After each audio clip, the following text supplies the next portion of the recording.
Tous les jours, on vous recommande quoi lire, écouter ou regarder. Aujourd'hui, on clique sur une série qui parle du monde du travail, justement, Severance sur Apple. Et on en parle juste après avec Céline Marty.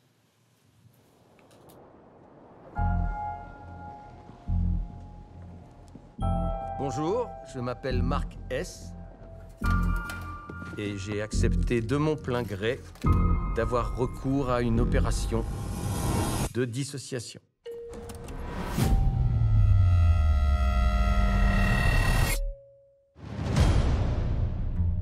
Je consens à séparer les souvenirs de ma vie professionnelle de ceux de ma vie personnelle. J'atteste avoir compris qu'une fois l'opération terminée, je n'aurai plus accès à mes souvenirs personnels à l'étage des dissociés. Dites gratitude. Pas plus que je n'aurai de souvenirs professionnels. Désolé. Quand je rentrerai chez moi après le travail. Je fais cette déclaration sans contrainte. La série s'appelle Severance, elle est disponible sur Apple TV+. C'est un de mes coups de cœur, c'est réalisé par Ben Stiller. Et pour en parler, Céline Marty, vous avez publié « Travailler moins pour vivre mieux, guide pour une philosophie antiproductiviste » aux éditions Duno. Est-ce que vous avez vu cette série, Severance? Non, pas encore. Bah alors, c'est quoi ce bordel? Pas le même rythme, l'a recommandé, mais pas encore. Bah alors, cette série, elle parle de plein de choses. Elle parle de l'aliénation au travail, de ce qui peut paraître génial comme prime abord d'avoir une promotion, de se dire on a un super boulot et finalement on se retrouve à ne rien produire, à ne rien fabriquer et à avoir une espèce de vide en soi. Et ce vide en soi, il est très bien illustré dans cette série. Et c'est aussi ce que raconte votre livre, c'est pourquoi travailler autant et c'est quoi tous ces bullshit jobs dont on nous parle en ce moment dans la Startup Nation. Oui, tous ces bullshit jobs. Alors, c'est un concept qui a été développé par l'anthropologue américain David Graeber, qui a d'abord en fait mené une sorte d'enquête à partir de témoignages récoltés sur les réseaux sociaux, en demandant aux gens s'ils avaient l'impression d'avoir un emploi qui ne servait à rien, dont la société pourrait se passer. Et en fait, il a eu plein de témoignages positifs, plein d'expériences différentes. Ce qui est intéressant, c'est que c'est pas uniquement des gens qui font des PowerPoint et des PDF. Ça peut aussi être des gens qui tiennent la porte dans un grand hôtel de luxe, qui se sentent un peu inutiles.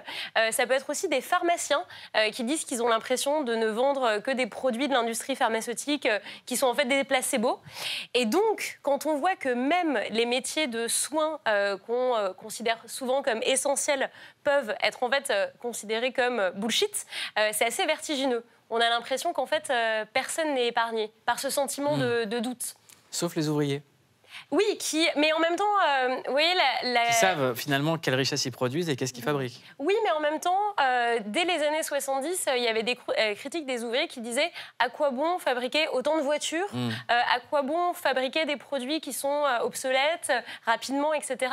Et donc, le sentiment que son activité peut ne servir à rien, je pense qu'elle peut être partagée par beaucoup de professions, y compris les professions qui voient immédiatement le résultat de leur travail, mais qui peuvent se dire à quoi bon produire cela. La mentalité des Français change également. En 90, 60% des gens répondaient que le travail était très important. En 2022, 21% des gens répondent que le travail est très important. Pourquoi ça a changé ? Je pense que c'est pas évident de comparer ces statistiques parce que c'est pas évident de voir comment vous répondez à cette question. Est-ce que vous y répondez de la même façon le lundi matin, le jeudi midi, le vendredi après-midi, en septembre ou en mai? Est-ce qu'on peut vraiment faire des comparaisons historiques? C'est pas évident. Par contre, ce que veut dire le sondage le plus récent, c'est au moins que il y a plus de critiques adressées aujourd'hui au travail qu'on considère comme légitime, où on se dit on peut dire que ça va pas. Alors que peut-être qu'auparavant, on n'osait pas dire que ça allait pas, ou peut-être que ces souffrances, elles n'étaient pas écoutées aussi. Est-ce qu'il n'y a pas aussi beaucoup plus de propositions de loisirs? Est-ce qu'il n'y a pas d'alternative au travail aujourd'hui? Avant, il y en avait moins aussi. Oui, mais le développement de la société de loisirs, c'est depuis les années 1930 avec le Front populaire. Donc, en effet, on a l'impression qu'il y a plus d'offres, disons, d'autant plus avec le divertissement. Mais je pense que ça traduit aussi un certain rapport au travail dans l'activité qui est devenu de plus en plus présent, notamment avec le numérique, où vous pouvez avoir des mails liés à votre emploi, et quels que soient vos emplois. Hein, parce vous, c'est quoi votre rapport au travail? C'est un rapport que j'essaye de considéré de façon instrumentale, en me disant que c'est important de lui donner des limites, c'est important de prendre des temps qui ne sont pas des temps de travail. Alors c'est quoi ces limites que vous donnez au travail, vous? Eh ben, c'est des limites par d'autres activités. En fait, je vois quand je dois écrire de la philosophie et qu'il fait très beau dehors, je sais que c'est un moment où je ne peux pas faire du vélo et je sais qu'en fait, j'ai envie de faire du vélo parfois. Donc, je le vois aussi en considérant ce que ça me permet d'avoir et en même temps ce à quoi je renonce d'une certaine façon. Mais après, ces renoncements, ils sont beaucoup plus forts Mais vous avez en un fonction travail des professions. qui vous permet de choisir. Oui, tout à fait. Et en même temps, un travail qui résulte d'un certain arbitrage aussi. Le fait d'avoir choisi d'enseigner la philosophie, c'est on fait un choix dans le contenu de l'activité et de ses conditions de travail. On sait aussi qu'on a un certain rapport au temps qui est très souple. Et ça, je pense que c'est une grande liberté. Et donc, la possibilité de choisir ses conditions de travail, c'est peut-être ce que revendiquent de plus en plus les travailleurs aujourd'hui. Quand ils disent que l'option du télétravail, c'est une option qui compte, le fait de quitter les grandes villes aussi parfois, d'avoir un cadre de vie plus agréable que la pression des grandes villes. Qu'est-ce que vous entendez quand on entend le bruit médiatique sur la jeunesse qui est dans la rue en disant ils sont déjà jeunes et ils ne veulent pas travailler longtemps? Alors, ce qui est intéressant, c'est qu'on disait déjà ça de la jeunesse d'après 68. L'après 68, c'est le moment où on prend conscience que la jeunesse existe politiquement, alors même qu'elle n'est pas encore majeure politiquement, puisque la majorité, c'était 21 ans, et qu'elle se rebelle, qu'elle a des idées, et qu'elle refuse le système. Alors, à l'époque, c'était surtout universitaire, et puis ensuite, tout le modèle de société. Donc, finalement, les plus âgés d'aujourd'hui sont peut-être ceux qui étaient dans la rue en 68. Donc, je pense que cet effet générationnel, il est peut-être dû à un effet du passage du temps, mais j'ai l'impression que la critique vis-à-vis de la jeunesse, quand vous regardez les archives de l'INA, vous voyez qu'elle elle est cyclique, en fait. Se dire quels sont ces chevelus qui ne veulent plus travailler de la même façon, c'est pas nouveau, en fait. J'aimerais qu'on regarde un extrait de la série Severance dont on parle ce soir, qui est disponible sur Apple. J'aimerais qu'on regarde cet extrait qui parle des récompenses. Mon dossier actuel s'appelle Tumwater. Je l'ai commencé il y a 11 semaines. Tumwater, en un mot. Je dois prendre des notes? Non, je l'ai traité à 96%. Du coup, j'ai pu gagner 4 primes sur les 5 qu'il y a à chaque niveau, dont les gommes que voici et les pièges à doigts que tu vois dans ce mug. Et pour être au niveau 5 et avoir ta caricature, il faut 100%. Comme tu peux le voir, j'en ai une sacrément belle collection. Waouh! Je sais. Pour chacune, c'est autant de dossiers. Ouais. Et ça, c'est la plus haute récompense? En pourcentage, oui. Mais si on fait notre chiffre avant la fin du trimestre, l'un de nous est nommé raffineur du trimestre. Et grâce à ça, t'as droit à une gaufre partie. Pardon, une gaufre partie? Comme ta joie, ma grande. Ce trimestre, je défonce tout. Alors si j'étais toi, j'arrêterais de rêver. Ça dit quoi, ça?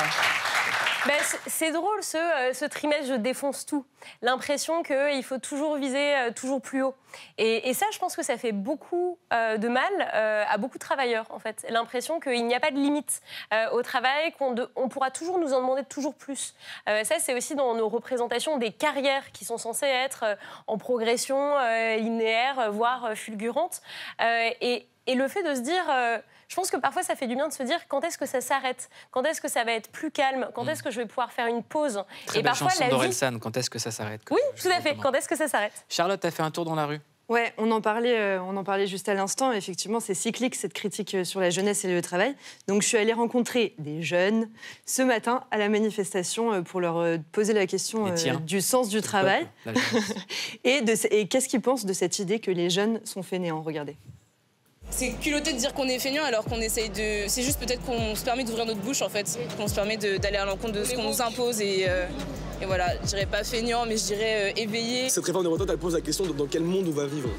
Comment est-ce qu'on a envie de travailler après pendant 40 ans et de partir à la retraite dans un état physique et mental difficile? Si tu fais un travail juste pour l'argent, au bout d'un moment tu vas faire un burn-out. Tu peux pas passer 30-40 ans à travailler pour quelque chose qui a pas de sens pour toi. Et je sens qu'il y a énormément de causes en jeu, genre au sein de la société, et je préfère donner de mon temps que de garder de l'argent. Il y a 70% des Français qui sont contre cette réforme, mais tout le monde n'est pas dans la rue.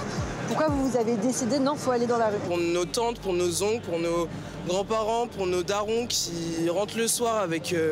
en se tenant le dos depuis vraiment 20 ans non-stop. Et mon papa, il travaillait dans le bâtiment et je l'ai perdu à 50 ans et il n'aurait jamais pu travailler 14 ans de plus. On veut pas que ce soit des vieux schnocks qui décident pour nous, simplement. Parce que eux, dans, je sais pas, dans 20-30 ans, ils seront pas là, tu vois. On est une jeunesse fière et assumée. On va y arriver. On va y arriver. Un mot sur cette jeunesse?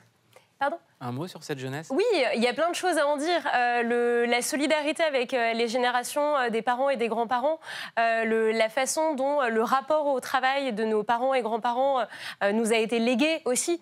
Je pense que quand on a précarisé des générations de travailleurs, quand on a intensifié les conditions de travail, on ne pensait pas qu'on allait en fait avoir des conséquences sur leurs enfants.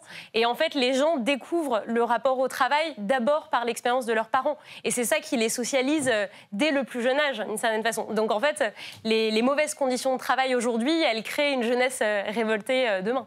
Donc les jeunes ne sont pas fainéants, ils sont juste pas cons, quoi. Oui, tout à fait. Ils sont conscients de ce qu'ont vécu leurs parents et ils se posent aussi beaucoup la question dans une perspective écologique. Je pense qu'on a plus conscience aujourd'hui, ça c'était un peu moins le cas dans l'après-68, qu'aujourd'hui, toute activité de production, tout travail est une activité de destruction de ressources, est une activité qui potentiellement a des conséquences négatives. Vous pouvez produire des déchets, de la pollution, vous pouvez faire du mal à la société. Et ça, cette prise de conscience qu'aucune production n'est anodine et donc qu'il faudrait économiser nos ressources, économiser cette production-là, c'est une prise de conscience assez fondamentale.